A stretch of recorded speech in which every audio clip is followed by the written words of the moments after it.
অহন ভাই, দোলনায় যে একা একা দোলা যায়, এটা আপনি কখন আবিষ্কার করলেন? এটা আবিষ্কার করালো আমাকে রাসেল সাহেব, এবং এটা যে একটা ফ্যান্টাস্টিক ওয়ে এটা ভুলেই গেছিলাম।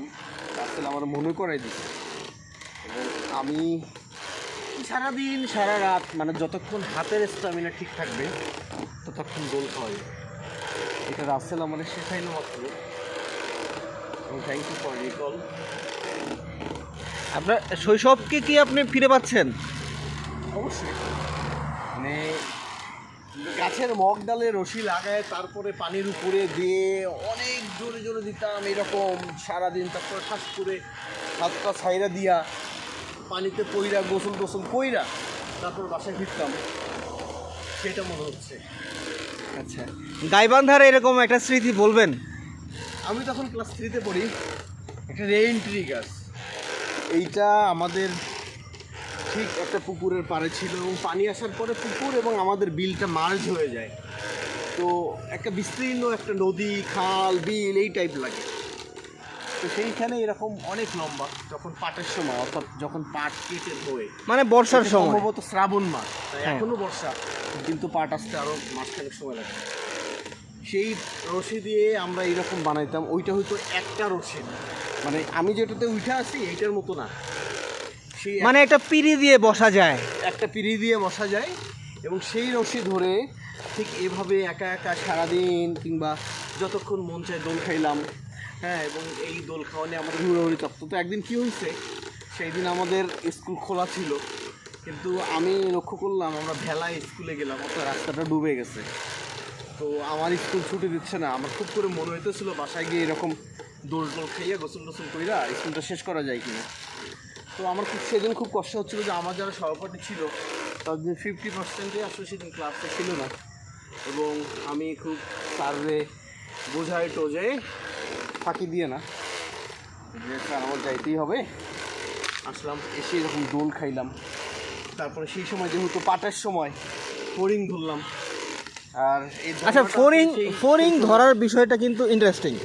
আমরা একটা সায়েন্স ইউজ করতাম। আচ্ছা, আমরা ওটা সায়েন্স ইউজ করতাম। আমি কি ইউজ করতাম সেটা একটু বলি। প্লিজ। হচ্ছে আমাদের এলাকায় বলতো জিগার আঠা। রাইট, আমার এলাকাও জিগার আঠা বলতো। পাটখড়ির মাথায়, আবার পাটখড়িটা আমরা বলতাম শিনটার মাথায় লাগাইতাম গোল করে, লাগায় তারপরে সেইটা আমরা যেখানে এরকম প্রচুর ভরি উড়ে। আচ্ছা, আমি একটু ইন্টারাপ্ট করি। সেটা হচ্ছে আমরা আমাদের এলাকায় আঞ্চলিক ভাষায় পাট কাঠিকে বলা হয় শুলা, শোলা, কেউ কেউ এটাকে হুলাও বলে। আচ্ছা, আমাদের বলে শিনটা, আবার শোলা আমরা সেটাকে বলি। আরেকটা যেটারে আমরা ধৈঞ্চা বলি না, ধৈঞ্চা পাট কাঠির থেকে অনেক উঁচু হয়, এটা আলাদা একটা জাত। আমরা ওই ধৈঞ্চারে শোলা বলি। তাহলে তোরা ধৈঞ্চারে কি বলি তোদের এলাকায়? আমরা ধৈঞ্চাই বলি। আচ্ছা, এটা সচরাচর আসলে এটাকে তোমার সবজি চাষে ইউজ করা হয়, হ্যাঁ, জাংলা হিসেবে ব্যবহার করা হয়, মাচা, যেটাকে মাচা বলে আর কি। আচ্ছা, তাহলে আজকের 2025-এর ঈদুল আজহার উদযাপন এবং ঈদুল আজহার বিকেলটা আমাদের কিন্তু সেই শৈশবের মধ্যে দিয়েই যেতে হয়েছে, এবং এটা কিন্তু একমাত্র ভ্রাতৃত্ব বলি বা সম্পর্কের জায়গা থেকে অটুট, বা আজকে ঈদুল আজহা যেটাকে বার্তা দেয় এটা হচ্ছে একাত্মতা। হ্যাঁ, আমরা কিন্তু সেই শৈশবের সাথে ঈদুল আজহার একটা একাত্মতা ফিরে পেলাম। ইয়েস, আমাদের সেই গ্রামের ঈদ, আর আজকে হচ্ছে ঈদুল আজহা। আমরা কর্মজীবনের প্রেক্ষিতে, কর্মজীবনের বাস্তবতায় আমরা আজকে ঢাকায়। তো এটা ছিল অকল্পনীয়। আলামিন হক অহন ভাই, থ্যাংক ইউ ফর কোঅপারেটিভ।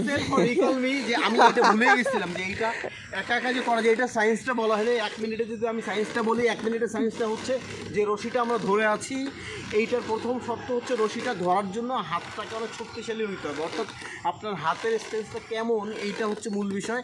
আপনি যখন সামনের দিকে যেমন পাটা প্রসারিত করবেন, তাহলে ওজন স্তরটা সামনের দিকে গিয়ে এটার ভর কেন্দ্রটা আপনার ঠিক পাছা যেটা বলি পিছনের দিকে চলে আসবে, এবং যে কারণে এটা পিছনের দিকে চলে যাবে। আবার পাটা যখন নিচে আমরা ঠিক সামনে পিছনের দিকে উঠিয়ে দেব, তখন এটার ভর কেন্দ্র আমাদের হাঁটুর কাছে চলে আসে, যে কারণে এটা সামনের দিকে আবার গতি পায়। এখন কিন্তু আমরা সেই মানে এটা একেবারে একটা সায়েন্স, এই বিজ্ঞানটাকে আমরা ইউজ করে আমরা সরাসরি সেটা দেখতে পাচ্ছি। আপনি ইতিমধ্যে কিন্তু মানে আপনার গতি বেড়ে গেছে আর কি।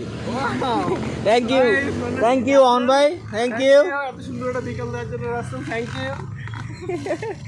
Thanks for everything, love you.